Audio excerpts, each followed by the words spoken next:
مرد ادائے بست. یہی ابو قلابہ محمد ابن علی الباقر حسن بصری اور حنفیہ کا مسلک ہے، اور یہی مالکیہ اور شافعیہ، مالکیہ اور حنابلہ کے مذہب ایک قول ہے. لیکن امام مالک، امام شافعی، امام احمد اور جمہور علماء فرماتے ہیں کہ پیشاب کی جگہ خشک ہونے سے وہ جگہ پاک نہ ہوگی. اور اس کی دلیل یہ ہے کہ جب اعرابی نے مسجد میں پیشاب کر دیا تو حضور صلی اللہ علیہ وسلم نے پانی ڈلوایا تھا. طہارت کے قائلین یہ کہہ سکتے ہیں کہ ہو سکتا ہے فوری طور پر تطہیر مقصود، اس لیے پانی ڈلوایا گیا، یا یہ تطہیر کا سب سے اعلیٰ طریق اس لیے اس کو اختیار کیا گیا، یا قطع رائحہ کی غرض سے ایسا کیا گیا. جمہور علماء طہارت کے قائلین پر یہ اعتراض کرتے ہیں کہ یہ حدیث نصب الباب نہیں ہے. ابن خزیمہ، ابن منذر، خطابی وغیرہ فرماتے ہیں ہو سکتا کہ کتے باہر پیشاب کرتے ہیں اور مسجد میں آتے جاتے ہیں. ہمارے بعض اساتذہ کہتے تھے کہ کتے بالکل تعلیم یافتہ ہوں گے تو پیشاب تو باہر کرتے ہوں گے اور اس کے بعد مسجد میں آتے جاتے ہوں گے. لیکن جمہور علماء کی طرف سے جواب یہ ہے کہ حضور صلی اللہ علیہ وسلم نے تنظیف مساجد کا حکم دیا. حضرت عائشہ رضی اللہ تعالیٰ عنہ فرماتی امر رسول اللہ صلی اللہ علیہ وسلم بتنظیف المساجد وان تطیبہ، تو بھلا کتوں کو مسجد میں پیشاب کرنے کیوں دیا جاتا. بہرحال احوط یہی ہے کہ آدمی یہاں محتاط طریقہ اختیار کرے. واللہ تعالی اعلم.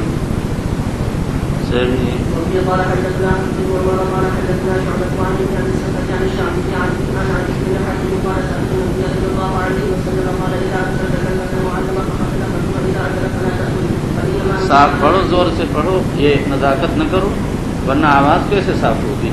آپ لوگوں نے مائک کیا پا لیا ہے، عورتوں کی طرح سے جو ہے بولتے ہیں. چلیے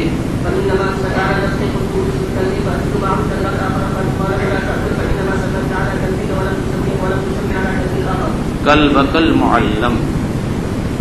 امام شافعی و احمد کے یہاں کتا اس وقت معلم ہوتا ہے کہ اس میں 3 صفات آ جائیں. اذا ارسل استرسل، واذا زجر انزجر، واذا اخذ لم یاکل. مالکیہ فرماتے ہیں صرف پہلی 2 شرطیں، حنفیہ کہتے ہیں صرف آخری شرط ہے، کیونکہ عقل معلوفات قلب میں سے، اور جب وہ اس کو چھوڑ دے تو سمجھ جاؤ کہ کتا تہذیب یافتہ معلم ہو چکا ہے. اور قرآن پاک میں فَكُلُوا مِمَّا أَمْسَكْنَا عَلَيْكُمْ، وہ شکار کھا لو جس کو وہ تمہارے لیے پکڑ کر روک لیتے ہیں.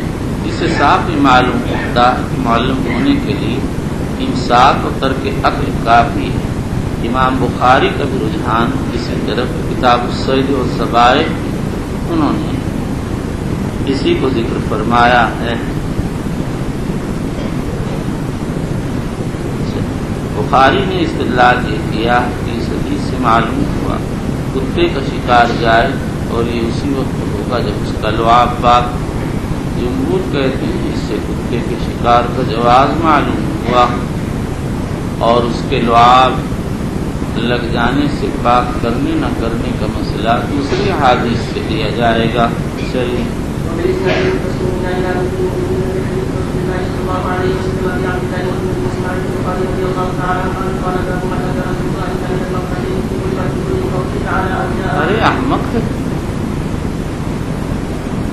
امام بخاری رضی اللہ عنہ نے اس سے پہلے نجاست حقیقیہ کا تذکرہ کیا، اب اس باب سے نجاست حکمیہ کو بیان کرتے ہیں۔ امام کہتے ہیں اگر کوئی آدمی صرف مخرجین قبول و دبر سے کسی چیز کے نکلنے پر وضو کے وجود کا قائل تو اس کا قول مدلل صحیح ہے، یعنی صرف قبول و دبر سے نکلنے والی چیز ناقض اور باقی چیزیں ناقض نہیں، اس لیے کہ احادیث مرفوعہ اور آثار صحابہ و تابعین سے ما خرج من السبیلین کا ناقض ہونا ثابت ہے، اور اس کے علاوہ کسی چیز کا ناقض ہونا ثابت نہیں ہے، اور نفیاً و اثباتاً شریعت کی طرف رجوع کیا جاتا ہے۔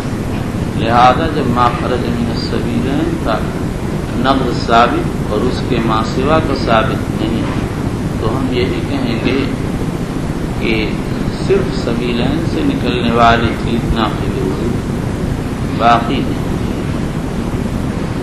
یہاں پہنچ کر علامہ کرمانی رحمۃ اللہ علیہ اور انہی کے اتباع میں حافظ ابن حجر شیخ الاسلام زکریا انصاری وغیرہ نے امام بخاری رضی اللہ تعالیٰ عنہ کے مذہب کو امام شافعی رحمۃ اللہ علیہ کے مذہب کے مطابق کرنے کی کوشش کی، اور کہتے ہیں ترجمے کا حاصل ہے من لم یر الوضوء من شیء من مخارج البدن الا من المخرجین، یعنی فقولہ صحیح۔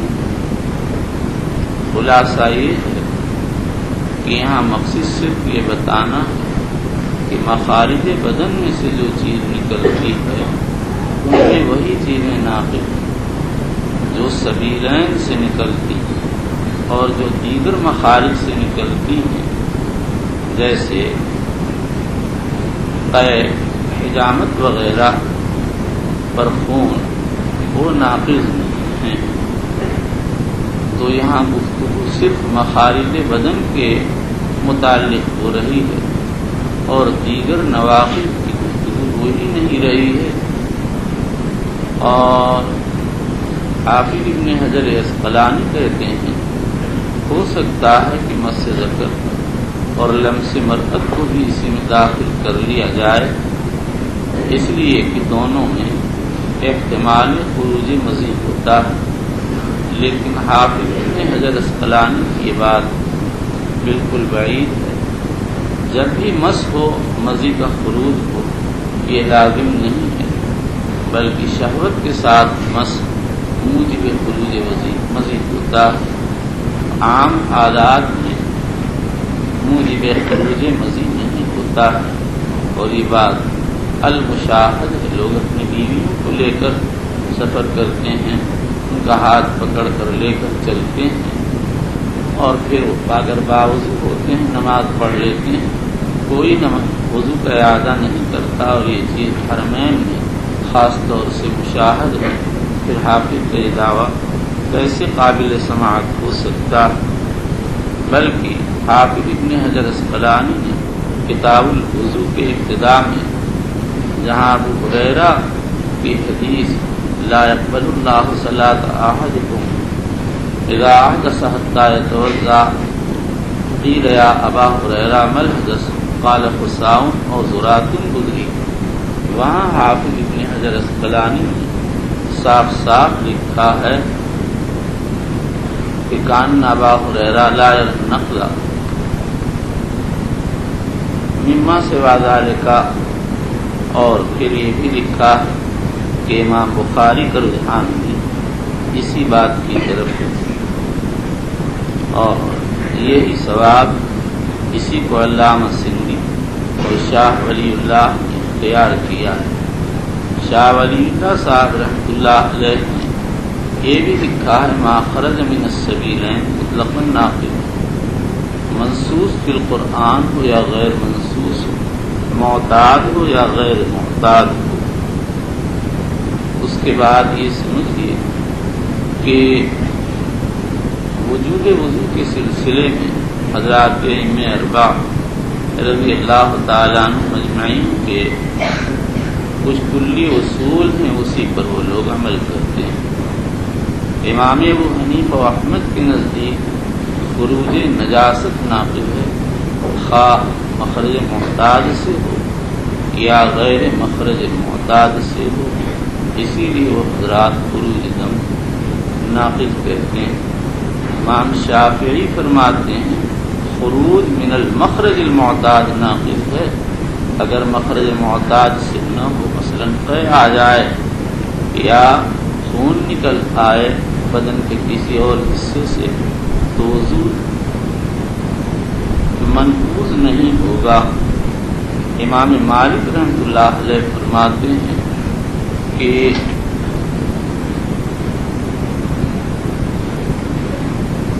نقض کے لیے 3 احتیاط شرط: مخرج معتاد، خروج معتاد، خارج معتاد۔ مخرج معتاد کی قید سے نقصی قے وغیرہ خارج ہو گئے، اور خارج معتاد کی قید سے دودہ حسات وغیرہ نکل گئے، ان کے نکلنے سے وضو نہیں ٹوٹے گا الا کہ دودہ پر نجاست کا اثر۔ اور خارج معتاد کی قید سے سلس البول یا اس جیسی خدا نخواستہ صورتیں خارج ہو گئیں، اس لیے کہ یہ خروج معتاد نہیں ہے۔ لقوله تعالی او جاء احد منکم من الغائط او لامستم النساء فلم تجدوا ماء فتیمموا صعیدا طیبا۔ اللہ تعالی شانہ نے جب نواقض کو بیان کیا، جو مجیء من الغائط کا تذکرہ کیا، آدمی میدان میں جاتا ہے تو پیشاب پاخانہ نکلتا، اس پر اللہ نے وضو واجب کیا، معلوم وما خرج من السبیلین ناقض ہے۔ وقال عطاء فی من یخرج من دبرہ الدود او من ذکرہ نحو القملہ یعید الوضو۔ اگر کسی کی دبر یا ذکر سے کیڑا نکل پڑے تو اس کے لیے اعادہ وضو ہے، یہی جمہور علماء کا مذہب ہے۔ امام مالک رحمۃ اللہ علیہ فرماتے ہیں اپنے قاعدے کے مطابق کہ دودہ کا خروج ناقض نہیں الا یہ کہ اس کے اوپر نجاست کا اثر ہو۔ ابراہیم نخعی حماد قتادہ کہتے ہیں خروج دودہ مطلقاً ناقض ہے۔ وقال جابر بن عبداللہ اذا ضحك في الصلاة اعاد الصلاة ولم يعد الوضوء۔ جابر کا یہ اثر سعید بن منصور نے سنن میں روایت کیا، اگر کوئی نماز میں ہنس پڑے تو اس کے میں نماز کا اعادہ۔ اس مسئلے پر اجماع ہے، قال ہو ابن بطال۔ ولم يعد الوضوء، لیکن اس پر اعادہ وضو نہیں، اس مسئلے میں اختلاف ہے۔ امام مالک، شافعی، احمد، اسحاق، داؤد جمہور علماء فرماتے ہیں ذہن سے وضو نہیں ٹوٹتا۔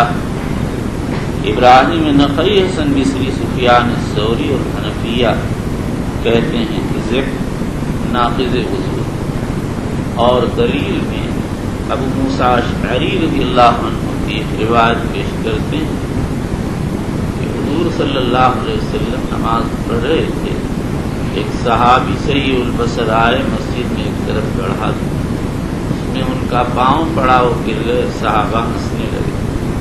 نبی اکرم صلی اللہ علیہ وسلم نے سلام پھیرنے کے بعد فرمایا من ضحک فی الصلاۃ فلیعد الوضوء والصلاۃ، رواہ طبرانی فی الکبیر۔ وفیہ محمد بن عبد الملک الدقیقی وفیہ کلام۔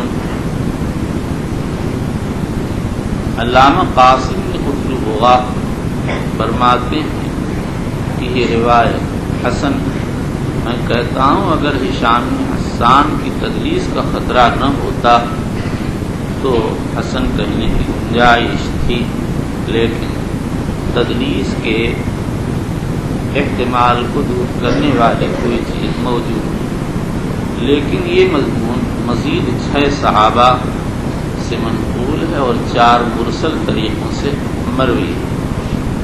جمہور علماء تو فرماتے ہیں اس کے سب طرق متکلم فی، اس لیے یہ قابل اعتبار نہیں۔ ابن منذر کہتے ہیں صحابہ سے بعید کہ اللہ کے سامنے اپنے نبی کے پیچھے نماز پڑھ رہے ہیں اور سب ہنسنے لگے، مگر نوم صحابہ سے اس طرح سے ہنسی کا صدور ہو جانا کچھ بعید نہیں ہے۔ اور جمہور علماء ارشاد فرماتے ہیں کہ ذہن نواقص میں نہیں ہے، نہ اللہ نے کہیں اس کی تصدیق کی نہ رسول اللہ صلی اللہ علیہ وسلم نے، اور جو روایتیں پیش کی جاتی ہیں کوئی بھی علت قادحہ سے خالی نہیں، اور محض روایات کا تقاصد کافی نہیں جب تک کہ ان کا علت سے خالی ہونا بھی ثابت ہو جائے، ورنہ اگر ساری روایتوں میں وہم ہو تو پھر اس کا کیا اعتبار کیا جا سکتا ہے۔ بہرحال جس نے بھی اعتبار کیا وہ اتباع سنت ہی کی نیت سے کیا۔ وقال الحسن ان اخذ من شعره واظفاره او خلع خفه فلا وضوء له۔ حسن بصری کا یہ اثر سعید بن منصور نے روایت کیا ہے، اگر کسی نے وضو کرنے کے بعد بال کاٹ لیے، ناخن تراش لیے تو اس شخص پر جمہور علماء کے نزدیک وضو واجب نہیں ہے۔ ابن ابی شیبہ نے حضرت علی مجاہد سے ایک اثر علیہ وضو کا نقل کیا۔ ابن منذر فرماتے ہیں اب ان کے خلاف اجماع ہو چکا، اور اگر کسی آدمی نے اپنے وضو کر کے خفین پہن لی اور بعد میں خفین کو اتار دیا تو اس مسئلے میں علماء کے 4 اقوال ہیں۔ حسن بصری داؤد ظاہری کہتے ہیں لا شیء علیہ، اور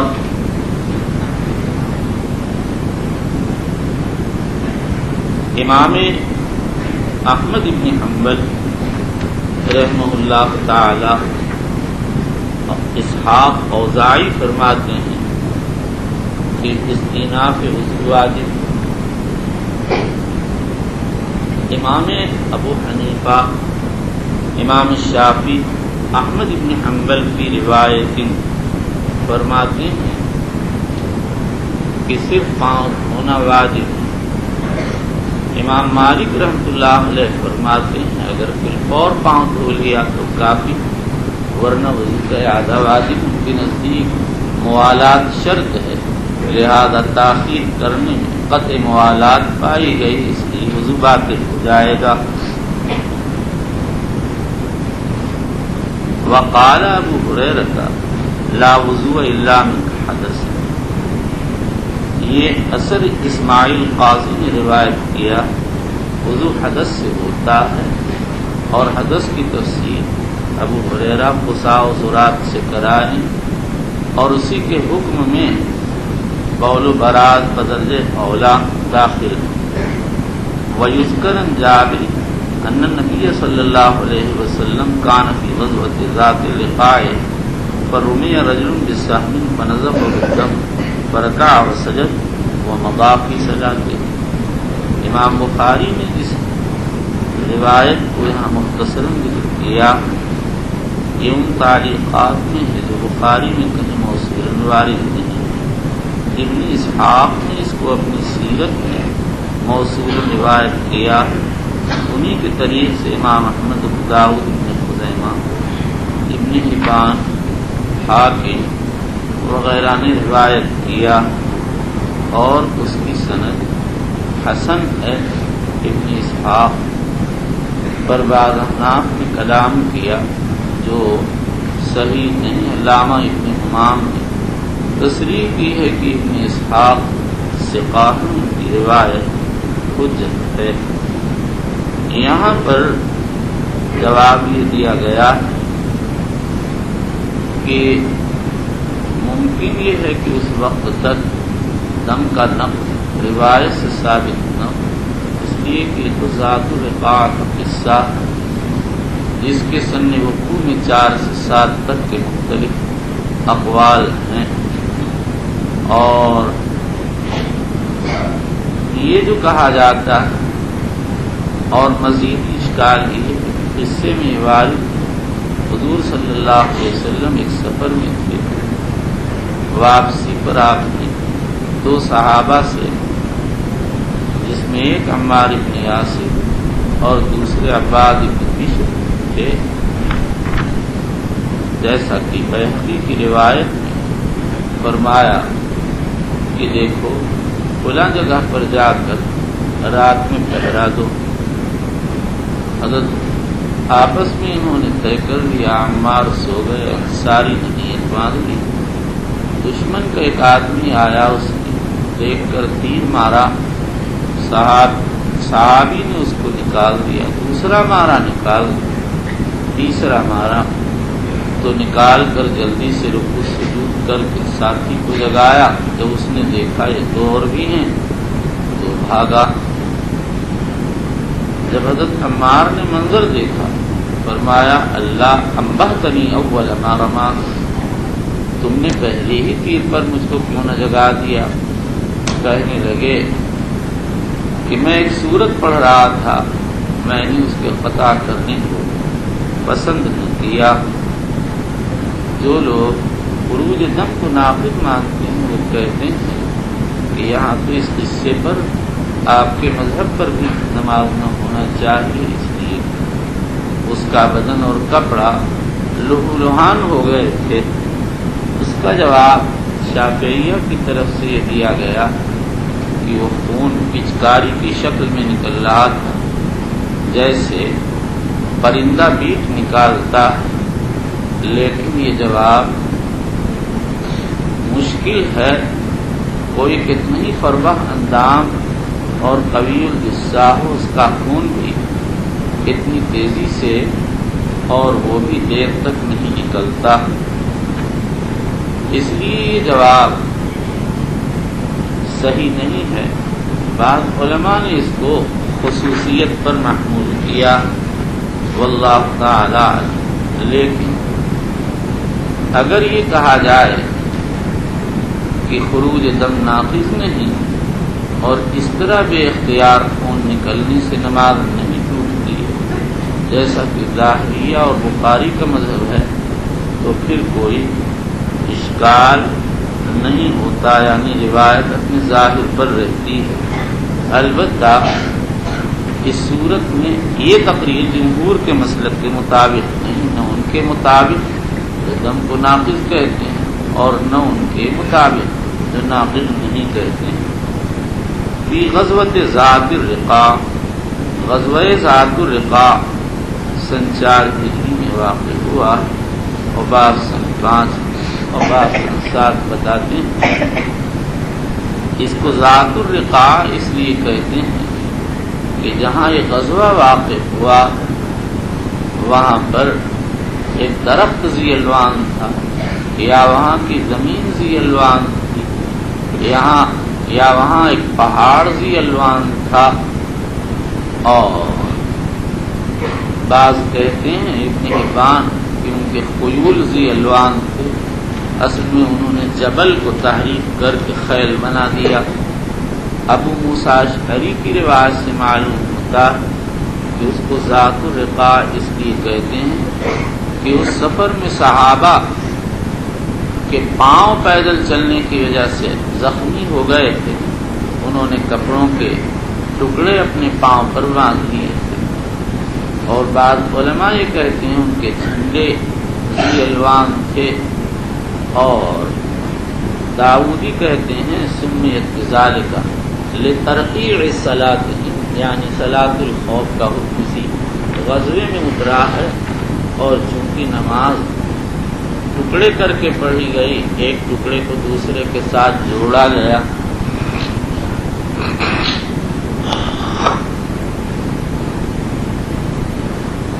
اس لیے اس کو ذات الرقاق کہتے ہیں۔ فنزفہ الدم، اس کے بدن سے بہت زیادہ خون نکلا، ومضى فی صلاۃ، نماز پڑھ اور پوری کر لی۔ خون کا مسئلہ میں ابھی بیان کر چکا ہوں۔ مالک، شافعی، ابو ثور، داؤد، ابن خزیمہ، ابن منذر کہتے ہیں ناقص نہیں، اور یہی طے کا ہے، قلیل ہو یا کثیر۔ بغوی کہتے ہیں یہی اکثر علماء کا مذہب ہے، اور امام ابو حنیفہ، ثوری، اوزاعی، احمد اسحاق ناقص مانتے ہیں اگر دم ساحل۔ امام احمد کہتے ہیں شرط فاحش، اور فاحش کی تفسیر انہوں نے کی کہ دیکھ مبتلا بھی کی نگاہ میں فاحش ہو یعنی زائد، اور ایک مرتبہ فرمایا ما کان شبرن فی شبرن، ایک بالش لمبا چوڑا ہو۔ وقال الحسن ما زال المسلمون یصلون فی جراحاتہم، حسن بصری کہتے ہیں ہمیشہ صحابہ زخمی حالت میں نماز پڑھا کرتے تھے۔ حنفیہ نے جواب دیا وہ معذور تھے یا دم غیر سائل تھا، لیکن ہر ایک کے بارے میں یہ کہنا وہ معذوری کی حالت میں تھا یا دم غیر سائل تھا بہت مشکل معلوم ہوتا۔ وقال طاووس محمد بن علی وعطاء واہل الحجاز لیس فی الدم سکون۔ وعصر ابن عمر بصرۃ فخرج من آدم فلم يتوضا، حنفیہ کی طرف سے جواب دیا گیا کہ یہاں اخراج پایا گیا اور ناقض خروج ہے، لیکن وہ بات کو کہا احناف نے بات کہی۔ محققین احناف علامہ ابن حمام وغیرہ کہتے ہیں کہ اخراج کے لیے خروج لازم ہے، اس لیے اخراج کی صورت میں بھی وضو ٹوٹ جائے گا۔ وبزق ابن ابی اوفا دم فمضى فی صلاته، بعضوں نے جواب یہ دیا کہ ممکن ہے دم مغلوب، مگر اشکال یہ ہے کہ مغلوب دم کو دم نہیں کہا جاتا ہے۔ وقال ابن عمر والحسن فيما احتجم ليس عليه الا غسل محاذمه، اس کا جواب یہ دیا گیا مطلب یہ ہے اس پر غسل واجب نہیں، اس پر اشکال یہ اگر ایسا ہوتا تو اس کی تصریف ہوتی۔ ظاہر یہ ہے کہ یہ حضرات یہی سمجھ رہے ہیں کہ دم ناقص نہیں ہے۔ چلیے قال حدثنا آدم بن عبد الله قال حدثنا ابن ابي قال حدثنا سعيد بن منصور عن ابي هريره رضي الله تعالى عنه قال قال رسول الله صلى الله عليه وسلم لا يزال العبد في صلاه ما كان في المسجد يمتنع الصلاه على المسجد فقال اشهد عن يمين من احدث في ابا هريره قال اصلي بعبد الله۔ ارے پاگل، یہ روایت نہیں گزر چکی ہے بخاری میں؟ ابھی سب روایت کے متعلق مطابقت کی تقریر ہو چکی اور آپ انتظار کر رہے ہیں۔ چل بس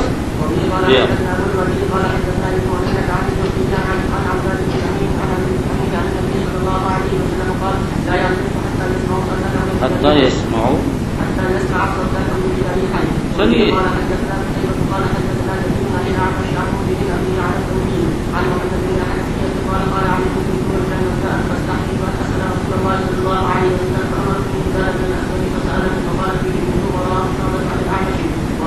اس حدیث سے معلوم ہوا کہ خروج مزید ناقض وضو ہے اور اس کا خروج سبیل مقدم سے ہوتا ہے۔ چلیے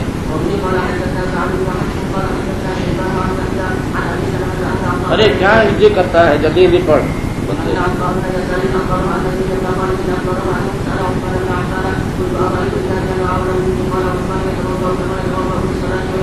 يتوضأ كما يتوضأ للصلاة، اور عادتاً مجامعات کے وقت مزید خارج ہوتی چلیے قال عثمان سمعت ویغسل ذکرہ، اس سے معلوم ہوا حضرت عثمان کے نزدیک اگر ایک سال ہو انزال نہ ہو تو غسل واجب نہیں ہے.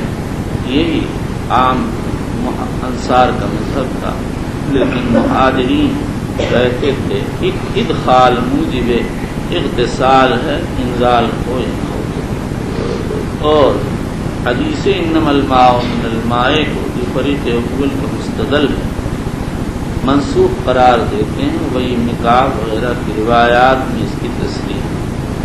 انما کان الماء من الماء رخصتا فی اول الاسلام، رواہ ابو داؤد وغیرہ.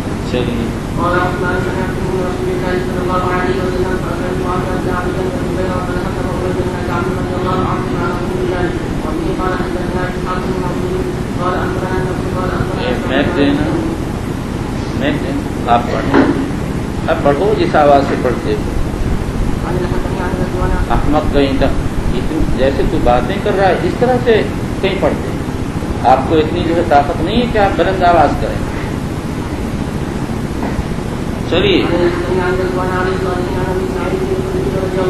ابی سعید الخدری ابي سعيد الخدري رضي الله تعالى عنه ان رسول الله صلى الله عليه وسلم ارسل الى رجل من الانصار فجاء ورسول يقول فقال النبي صلى الله عليه وسلم لعلنا اعتدناك فقال نعم فقال رسول الله ارسل الى رجل من الانصار. مسلم شریف میں ان کا نام اتبان ہے اور بعض دیگر روایات سے تصریح معلوم ہوتی ہے کہ اتبان ابن مالک. ابو عوانہ کی روایت میں ابن اتبان واقع ہو گیا جو کسی راوی کا وهم.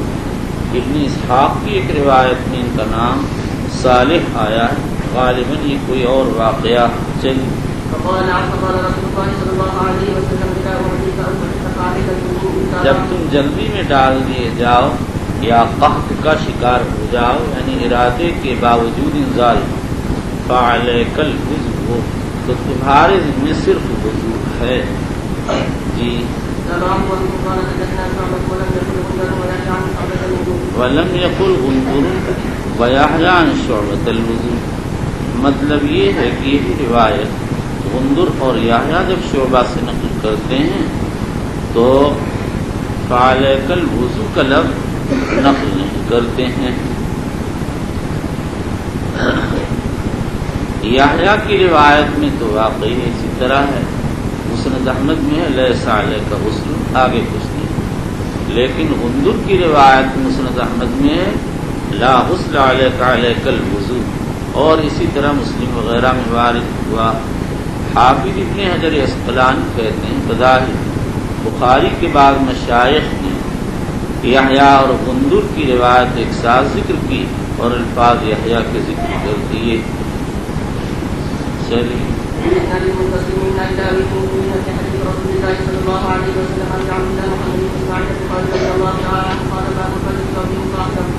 الرجل یوضع صاحبہ. حافظ ابن حجر عسقلانی کہتے ہیں امام بخاری رضی اللہ عنہ جواز و عدم جواز کی کوئی تصریح نہیں کی اور یہ ان کی عادت ہے کہ امور محتملہ میں کوئی تصریح نہیں فرماتے ہیں. میرے نزدیک حافظ کی تقریر بالکل بے معنی ہے. امام بخاری یہ بتانا چاہتے ہیں آدمی وضو میں کسی کی اعانت کر سکتا ہے اور یہی چیز باب کی دونوں روایتوں سے ثابت ہے. اسامہ اور مغیرہ کی روایتوں میں تصریح ہے کہ نبی اکرم صلی اللہ علیہ وسلم نے وضو کیا تو ان دونوں صحابہ نے اپنے اپنے وقت و موقع پر آپ کی اعانت کی اور وضو کا پانی آپ کے بدن پر ڈالا. اس کے بعد یہ سمجھیے کہ امام بخاری نے اس ترجمۃ الباب سے ان بعض صحابہ اور بعض صوفیہ پر رد کیا جو وضو میں استعانت کو مکروہ کہتے ہیں. ابن جریر طبری نے ابن عمر رضی اللہ عنہ سے نقل کیا کہتے تھے ما ابالی من اعاننی علی طہوری او علی رکوعی و سجودی. یعنی وضو میں اعانت کی حیثیت ایسی ہی ہے جیسے رکوع سجود میں اعانت کی جائے. یعنی رکوع سجود میں اعانت جائز نہیں تو وضو میں بھی اعانت جائز نہیں.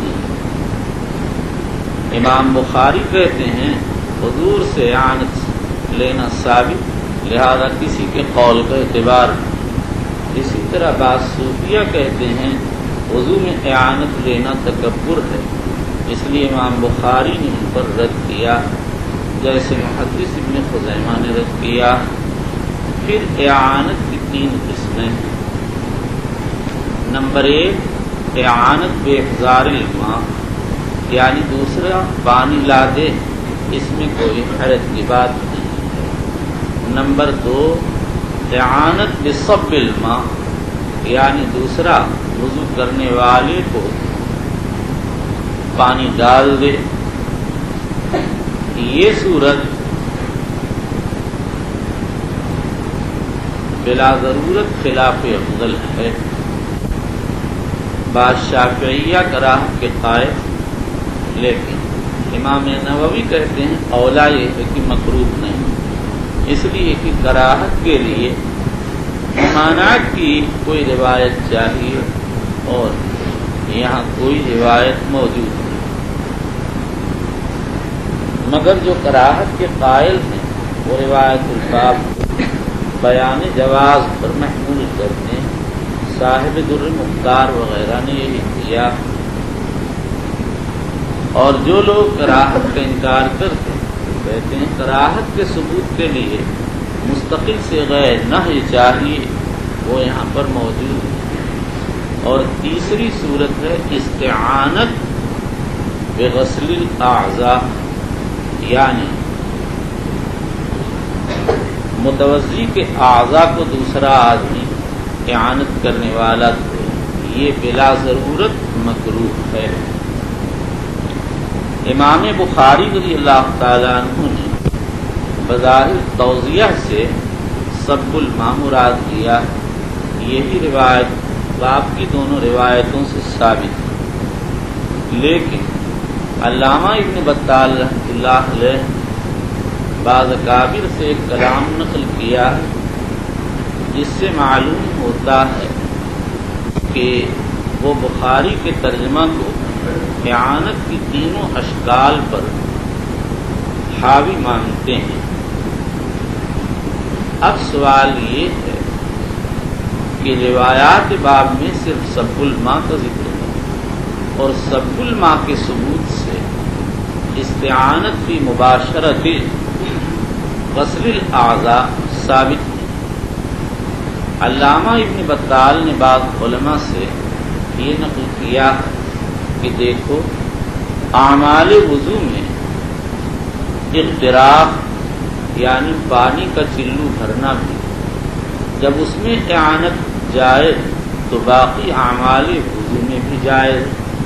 علامہ ناصر الدین ابن منیر نے اس پر یہ اعتراض کیا کہ اغتراف وسائل میں ہے، مقاصد میں ہے، اسی لیے اگر کسی آدمی نے اغتراف کے بعد نیت کر لی تو یہ نیت کافی ہو جائے گی۔ علامہ ابن منیر کہتے ہیں کہ امام بخاری رضی اللہ عنہ نے استعانت کی مباشرت الغسل کو قیاس کیا استعانت فی سب الماء پر۔ یہ تقریر اسی وقت صحیح ہو سکتی ہے جبکہ امام بخاری کو قیاس کے قائلین میں شمار کیا جائے، حالانکہ یہ مسئلہ مختلف رہا ہے۔ اکثر شراح کیونکہ کسی نہ کسی امام کے مقلد ہیں اور ائمہ اربع قیاس کو حجت مانتے ہیں، اس لیے شراح کرام نے جہاں دلیل سے کوئی بات واضح نہ ہوئی قیاس کا سہارا لے لیا اور یہ سمجھ لیا کہ امام بخاری قیاس کو حجت مانتے ہیں۔ لیکن علامہ داودی متقدمین میں سے اور علامہ انور شاہ کشمیری متاخرین میں سے امام بخاری کے متعلق یہ کہتے ہیں وہ قیاس کو حجت نہیں مانتے، اور یہی ہمارے نزدیک ثواب ہے اور توفیق الہی رہی تو انشاءاللہ اس مسئلے کی وضاحت ابواب اعتصام میں کر دی جائے گی، اور جب بخاری قیاس کے قائل ہی نہیں تو قیاس سے احتجاج کا سہارا لینا امام بخاری رضی اللہ تعالیٰ عنہ کے مسلک پر صحیح نہیں ہے۔ ہے۔ ظاہر یہی ہے کہ امام بخاری رضی اللہ عنہ نے توضیہ سے سب الماء مراد لیا، جو روایات باب میں مسرح ہے۔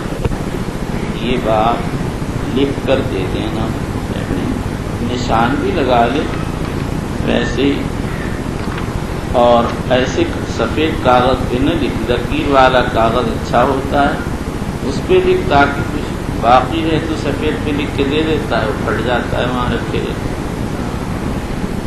چلیے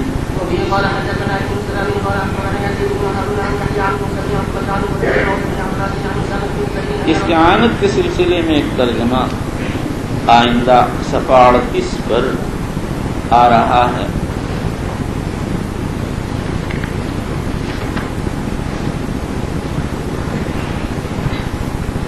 باب غسل المرأة اباح الدم، اس کا تعلق استعانت بالمباشرت سے ہے۔ چلیے ان رسول الله صلى الله عليه وسلم لما قضى من عرفة عمل الى الشام فقضى حاجته قال مسلمة فجعلني اطوف عليه ويدعوه فقلت يا رسول الله صلي قال المصلى امامك وفي قال حدثني عبد الله، یہ روایت تو کہیں آئی۔ چلیے وفي قال حدثنا عبد بن عبد قال حدثنا عبد الوهاب قال سمعت سعيد بن سعيد يقول اخبرني سعد بن ابراهيم ان نافعا بن مالك بن مسلم اخبره انه سمع عروة بن المغيرة بن شعبة يحدث عن المغيرة بن شعبة انه كان مع رسول الله صلى الله عليه وسلم في سفر وانه ذهب بحاجة له وان المغيرة جعل يصب الماء عليه وهو يتوضا فغسل وجهه ويديه ومسح براسه ومسح على الكفين فی سفر، اس سے غزوہ تبوک مراد، مسلم شریف میں اس کی تصریح۔ چلیے وبالإسناد المتصل عن أمير المؤمنين في حديث رسول الله صلى الله عليه وسلم في عبد الله بن إسماعيل البخاري رضي الله تعالى عنه قال قال قراءة القرآن بعد الحدث وغيره۔ باب قراءة القرآن بعد الحدث وغیرہ، لفظ حدث اپنی عموم کی وجہ سے حدث اصغر و اکبر دونوں کو شامل ہے، لیکن یہ ابواب وضو چل رہے ہیں، اس لیے اس سے معلوم ہوتا ہے یہاں حدث اصغر مراد، اور اس کا قرینہ یہ ہے کہ حدث اکبر کے بعد تلاوت قرآن کا مسئلہ باب تقلیل حائض الصلاۃ میں آگے آئے گا۔ وغیرہ میں واو عاطفہ اور غیر ہی معطوف ہے، اس کے معطوف علیہ میں اختلاف ہے۔ علامہ کے معنی کہتے ہیں کہ اس کا معطوف علیہ قرآن ہے اور غیر سے مراد ذکر ہے، اور مطلب یہ ہے کہ حدث کے بعد تلاوت بھی جائز، ذکر بھی جائز۔ حافظ ابن حجر اسقلانی کہتے ہیں اس پر دو اشکال ہے۔ اول کہ اس میں فصل بین المتعاطفین لازم آتا ہے، اور دوسرے جب حدث کے بعد قرآن کا پڑھنا جائے تو دیگر اذکار تو بدرجہ اولا جائز ہوں گے۔ نمبر 2، علامہ عینی رحمۃ اللہ علیہ فرماتے ہیں وغیرہ کا قرات پر ہے، اور مطلب یہ حدث کے بعد قرآن کی قرات اور اس کا غیر یعنی کتابت دونوں جائز ہیں۔ کتابت القرآن بعد الحدث کا مسئلہ مختلف رہا ہے، آگے بیان کیا جائے گا، لیکن علامہ کی اس تقریر پر دو اعتراضات، ایک تو وہی اعتراض ہے کہ اس میں فصل بین المتعاطفین، اور دوسرا اعتراض یہ ہے کہ اگر ضمیر قرات کی طرف عائد تھی تو وغیرہ کہنا چاہیے تھا۔ علامہ کی طرف سے یہ جواب دیا جا سکتا ہے کہ یہ ضمیر بتاویل مذکور عائد کی گئی ہے، لیکن جب تک اس طرح کی تعویل کی ضرورت پیش نہ آئے بغیر تعویل کام چل سکتا ہے، خام خواہ تعویل کی صورت اختیار کرنے کی ضرورت نہیں۔ نمبر 3، حافظ ابن حجر اسقلانی کہتے ہیں وغیرہ کی ضمیر حدث کی طرف عائد ہے، اور اس سے مضان حدث مراد۔ علامہ عینی رحمۃ اللہ علیہ کہتے ہیں کہ مضان حدث یا حدث ہیں یا نہیں. اگر حدث ہیں تو اس کا تذکرہ حدث میں آ گیا، پھر بغیر ہی کہہ کر رد کرنے کی کیا ضرورت. اور اگر حدث نہیں ہے تو یہاں تو گفتگو قراءت بعد الحدث کی ہے. قراءت